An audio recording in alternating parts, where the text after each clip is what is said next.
Hello बच्चों, I am Rashmi your maths teacher. अगर आपको वीडियो पसंद आ रहा है तो लाइक करें और चैनल को सब्सक्राइब करें। इस वीडियो में हम देख रहे हैं क्वेश्चन नंबर 13, 14, 15, 16 चारों सिमिलर क्वेश्चन है। ये क्वेश्चन समझ में आ गया कि तो बाकी की 3 क्वेश्चन आप बहुत इजी कर लोगे। वर्ड प्रॉब्लम है ये और सिंपल वर्ड प्रॉब्लम है। Question is find two numbers whose sum is 24 and whose product is as large as possible। तो ये आपको कह रहा है कि भाई ऐसे कोई दो नंबर निकाल के लाओ जिसका सम तो 24 आना चाहिए, लेकिन उनका जो प्रोडक्ट है वो सबसे, इसके जितने भी फैक्टर्स बन रहे हैं उसमें उनका प्रोडक्ट करो वो सबसे बड़ा आना चाहिए। ये देखो इस तरह से कि देखो वन प्लस, अच्छा ये गलत लिखा, 1+23 आपका सम कितना होता है 24 होता है, लेकिन जब आप 23 इंटू 1 का प्रोडक्ट करते हो तो 23 आता है। 2+22 भी 24 होता है लेकिन प्रोडक्ट आपका 44 आएगा। 3+21 भी 24 होता है लेकिन प्रोडक्ट 63 आ रहा है। 20+4 24 लेकिन दोनों नंबर का प्रोडक्ट जो है 80 आ रहा है। 12+12 24 इनका प्रोडक्ट कितना आ रहा है 144। तो आपको कह रहा है कि ऐसे दो नंबर ढूंढ के लेकर आओ, सम तो 24 है लेकिन उनका प्रोडक्ट जो है इतने में से जो सबसे ज्यादा मैक्सिमम नंबर वहां पे होना चाहिए। तो एक्चुअल में हमें यहाँ पे क्या करना है, इक्वेशन बनानी है और उस इक्वेशन की मैक्सिमम वैल्यू हमें यहाँ निकाल के दिखनी है। तो देखो इस क्वेश्चन को आप 1 वेरिएबल 2 वेरिएबल दोनों से कर सकते हो, लेकिन हम जो इक्वेशन बनाएंगे ना वो हमेशा y इक्वल टू या fx इक्वल टू करके ही बनाते। तो हम इसको हमेशा 1 वेरिएबल में रखते हैं, x के वेरिएबल में रखते हैं क्योंकि ये y इक्वल की फॉर्म में इस तरह से होता है। तो देखो अगर मैं मानती हूँ मेरा पहला नंबर x है और उसका किसी और के साथ सम क्या है 24 है, तो वो दूसरा नंबर यहाँ पे क्या होगा, दूसरा नंबर 24 माइनस एक्स होगा। देखो मान लो, देखो जैसे यही नंबर ले लिया ना, 2+22 24 है। पहला नंबर अगर 2 है तो दूसरा नंबर क्या होगा, 24 में से 2 को सब्ट्रैक्ट कर दो 22। पहला नंबर अगर मेरा 3 है तो दूसरा नंबर कैसे आएगा, 24 में से 3 को सब्ट्रैक्ट कर दो तो 21। तो ये हमने यहाँ पे दोनों नंबर बना लिया। आगे भी आप करोगे तो 1 वेरिएबल में ही हम इसको लेंगे। तो हमने माना कि जो फर्स्ट नंबर है वो हमारा x है, तो क्योंकि हमें सम यहाँ पे 24 गिवन है तो दूसरा नंबर हमारा 24 माइनस क्या हो जाएगा, x हो जाएगा। क्यों, क्योंकि हमें दोनों का सम 24 दिया है तो पहला x है तो दूसरा 24 माइनस x हो गया। ना आपको कहा कि उसका प्रोडक्ट जो होगा वो एज लार्ज होगा, तो मैंने कहा कि दोनों का जो प्रोडक्ट है उसको मैंने px लिया, p फॉर प्रोडक्ट ले लिया और x की टर्म में है इक्वेशन इसलिए px लिख दिया। अब हमें क्या शो करना है कि ये जो इक्वेशन है ना वो आपकी कहाँ पर मैक्सिमम वैल्यू दे रही है। हमें इसको कहाँ पे, px आपका सबसे ज्यादा बड़ा नंबर है वो हमें यहाँ ढूंढना है। x की क्या वैल्यू यहाँ पे रखोगे कि ये px जो हो जाए वो आपका सबसे मैक्सिमम हो जाए। ठीक है, तो जो हमें तरीका पता है मैक्सिमम निकालने का, मिनिमम निकालने का, हम वही काम करते हैं। सबसे पहले इसको डिफ्रेंशिएट करते हैं। तो p-x इक्वल टू, ये मल्टीप्लाई में तो आप इसको चाहो तो सिंपल सॉल्व कर दो, ये 24x हो गया और ये माइनस का x² हो गया। ठीक है ना, वरना प्रोडक्ट मैथड लगाना पड़ता। तो x का तो 1 होता है तो ये 24 हो गया, x² का क्या होता है 2x हो जाता है। तो इसको थोड़ा सा सॉल्व कर लेते हैं। सॉल्व भी कर लेंगे तो भी क्या होगा, यहाँ से तो कुछ होगा नहीं ना, तो अब इसको 0 रख के क्रिटिकल पॉइंट्स निकालते हैं। तो put p-x equal to 0 to find critical points. तो ये रखा 24 माइनस 2x इक्वल टू 0।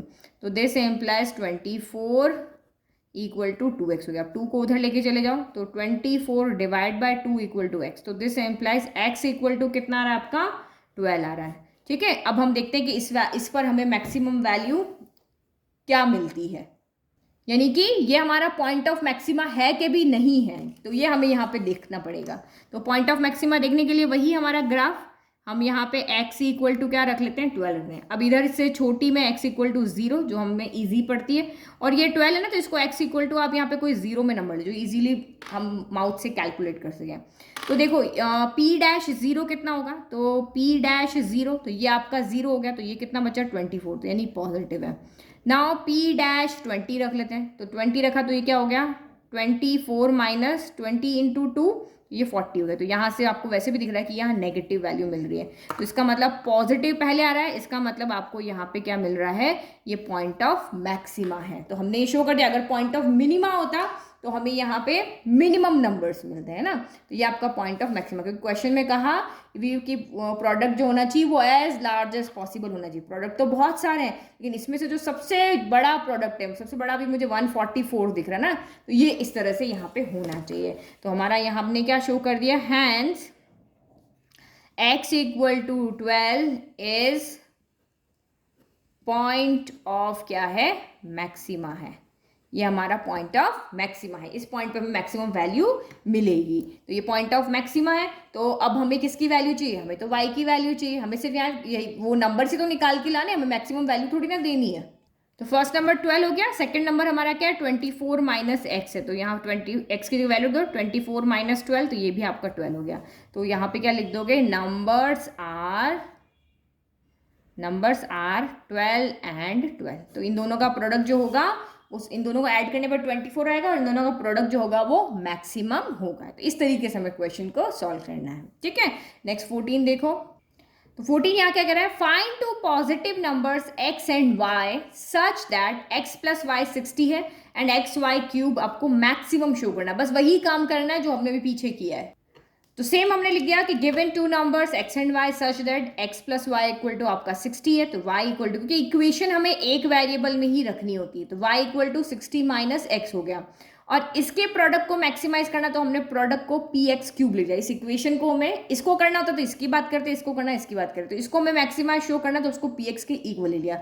अब इसको हमें डिफरेंशिएट करना है, जिसको मैक्सिमाइज मिनिमाइज करना होता है उसी का हम डिफरेंशिएशन यहाँ पर करते हैं। तो पहले इस इक्वेशन के अंदर आप y की वैल्यू रख दो, तो ये आपका पी एक्स इक्वल टू क्या हो गया, x हो गया, y क्यूब यानी 60 माइनस एक्स का क्यूब हो गया। चलो अब आप p डैश एक्स निकालो, तो p डैश एक्स निकाला, पहले प्रोडक्ट मैथड से करेंगे, पहले इसका कर लेते हैं। तो x का तो 1 हो गया, तो ये 60 माइनस एक्स का होल क्यूब है। चलो फिर आप नोट्स देखोगे ना वहाँ कन्फ्यूज हो तो मैं लिख लेती हूँ। फिर x का हो गया, अब आपका यहाँ पे किसका होगा, x एज इट इज रहेगा और d बाई डी एक्स किसका होगा, तो 60 माइनस एक्स के होल क्यूब का होगा। तो ये डी बाई डी एक्स 1 हो गया, तो ये 60 माइनस एक्स का होल क्यूब हो गया। फिर आपका ये x हो गया, अब पावर का होगा तो 3 और 60 माइनस एक्स की एक पावर हो जाएगी कम। अब d बाई डी एक्स फिर से इसका होगा, तो d बाई डी एक्स 60 तो 0 हो गया और माइनस एक्स का क्या आएगा, माइनस का 1 आ जाएगा यहाँ। तो ये आपका कितना हो गया, 60 माइनस एक्स का होल क्यूब माइनस आपके आगे आ जाएगा और 3x 60 माइनस एक्स का होल स्क्वायर हो गया। थोड़ा और सॉल्व कर लेते हैं, क्रिटिकल पॉइंट निकालना है। तो 60 माइनस एक्स का होल स्क्वायर यहाँ पे आ गया, कॉमन आ गया, तो यहाँ होल स्क्वायर 2 बाहर आया ना, एक तो बचा हुआ है, तो 60 माइनस एक्स माइनस का 3x, ठीक है, ये तो पूरा बाहर आ गया, 3x बचा। इसको और सॉल्व कर लेते हैं हम यहाँ पे, तो ये आपका कितना हो गया, 60 माइनस एक्स का होल स्क्वायर, या इसको भी हम क्योंकि फैक्टर की फॉर्म में लिखे 60 माइनस एक्स 2 बार लिख दिया, और यहाँ से क्या बचा 60 और माइनस माइनस प्लस, तो 3x प्लस एक्स, यहाँ से आपका कितना हो गया 4x हो गया, माइनस का 4x हो गया ठीक है। अब हमें क्रिटिकल पॉइंट्स निकालने हैं, तो हम p डैश एक्स को इक्वल क्या रखते हैं, p dash X equal to 0 रखते हैं। तो रखो, तो ये हो गया 60 minus X 60 minus X 60 minus 4x equal to 0। तो this implies x equal to कितना आ गया, जब इसको रखो या इसको रखो एक ही बात है, तो माइनस का x इधर चला जाएगा, तो x इक्वल टू कितना आ गया, यहाँ से 60 आ गया। और जब इसको आप सॉल्व करोगे तो ये क्या हो जाएगा, 60 इक्वल टू 4x हो गया। फिर ये 4 चला जाएगा 60 के डिवाइड में, तो 4 के टेबल में 60 कितनी बार आता है, 15 टाइम, तो ये 60 एंड 15 दो नंबर यहाँ पे है। तो आपको देखो, अब यहाँ पे आपके पास में कोई इंटरवल नहीं है, लेकिन जब भी क्रिटिकल पॉइंट आता है ना, आप उसको थोड़ा सा चेक किया करो, ये नहीं कि दोनों लेके बैठ गए। अब देखो, अगर x इक्वल टू 60 है तो 60 माइनस 60 हो गया, तो y क्या हो गया, 0 हो गया, है ना। अगर x भी 60 है, मैंने यहाँ से देखो x आपका कितना आ रहा है, 60 आ रहा है, तो यहाँ पे आपने 60 रख दिया, तो ये आपको कह रहा है किन्हीं दो पॉजिटिव नंबर जो है उनका सम 0 है, तो y आपका यहाँ पे 0 नहीं हो सकता है, क्योंकि ये आपका 60 प्लस 0 इक्वल टू 60, अब इसलिए दो पॉजिटिव नंबर्स यहाँ पे का है ना, तो ये 60 आपका यहाँ पे पॉसिबल नहीं है, ठीक है, क्योंकि हमें y इक्वल टू 0 यहाँ पे नहीं आना चाहिए।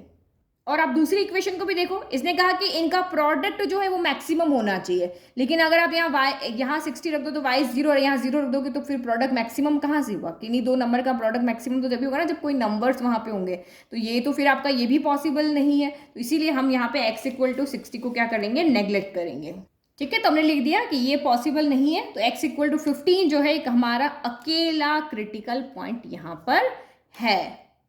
अब एक पॉइंट के लिए तो क्या हम डबल डिफरेंशिएशन करें, और वैसे भी अगर आप डबल डिफरेंशिएशन करोगे तो आप यहाँ पे देखो, ये p डैश एक्स आपका क्या आ रहा है, ये आ रहा है, या फिर आप इसको भी लेकर के चलो तो ये और कॉम्प्लिकेटेड हो जाएगा ना, ये क्यूब है, फिर यहाँ डबल और हो जाएगा, तो इससे अच्छा हमारा तो फर्स्ट डेरिवेटिव मेथड ही ईजी है, तो हम इसको फर्स्ट ऑर्डर डेरिवेटिव से ही सॉल्व कर लेते हैं। तो उसमें क्या होता है, बस एक लाइन बनाओ, यहाँ पे x इक्वल टू हमने 15 रखा है, अब इधर आप यहाँ पे क्या रख दो, हम 0 रख लेते हैं ना, सिंपली हम यहाँ पे क्या रख ले रहे हैं, इस तरफ x इक्वल टू 0 रख लेते हैं। और ये जो कोई ऐसा नंबर बनाओ जो इसको कैलकुलेट करना ईजी है, तो 15 के बाद हम 20 रख लेते हैं। चलो अब सॉल्व करो इसको यहाँ पे।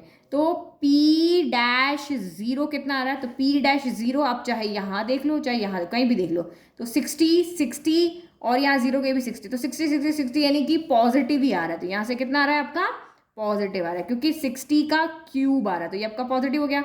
अब P-20 निकालो, तो ये आ गया 60 माइनस 20, तो ये आपका 60 माइनस 20 40 हो गया।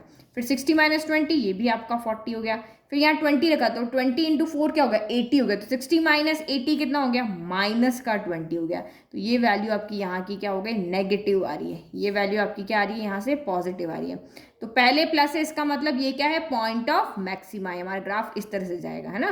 तो ये क्या है आपका, पॉइंट ऑफ मैक्सिमा है। तो हमें पॉइंट ऑफ मैक्सिमा है, तो हमें वैल्यूज भी चाहिए। किसकी वैल्यू चाहिए, हमें मैक्सिमम पॉइंट थोड़ी ना बताना है, हमें तो बताना है कि वो दोनों नंबर्स कौन से हैं। तो x इक्वल टू हमें 15 मिल गया है, ये पॉइंट ऑफ मैक्सिमा। और हमें यहाँ पे इसमें वैल्यू देंगे तो 60 माइनस 15, तो y इक्वल टू क्या मिल जाएगा, 45 मिल जाएगा। तो ये दोनों नंबर्स हमें यहाँ पे मिल गए। ठीक है, तो ये हमें मिल गए numbers x and y, 15 and 45। ठीक है, तो हमें यहाँ कहीं नहीं कहा कि वो आप निकाल करके दिखाओ या कुछ, आपको सिर्फ वो दोनों नंबर्स बोले, तो वो हमने यहाँ पे निकाल करके दिखा दिया। अगर आपको कहे कि नहीं आप मैक्सिमम वैल्यू निकाल के बताओ, तो x और y की वैल्यू आपको यहाँ पुट करके सॉल्व करके और मैक्सिमम वैल्यू भी निकाल करके दिखानी पड़ेगी, बट हमें ऐसा कहीं भी नहीं बोला। तो 13 14 सोल्व हो गए। अब 15 16 आप सॉल्व करो, बिल्कुल इसके सिमिलर क्वेश्चन से। नहीं समझ में आते तो नेक्स्ट वीडियो देख लेना। Thank you.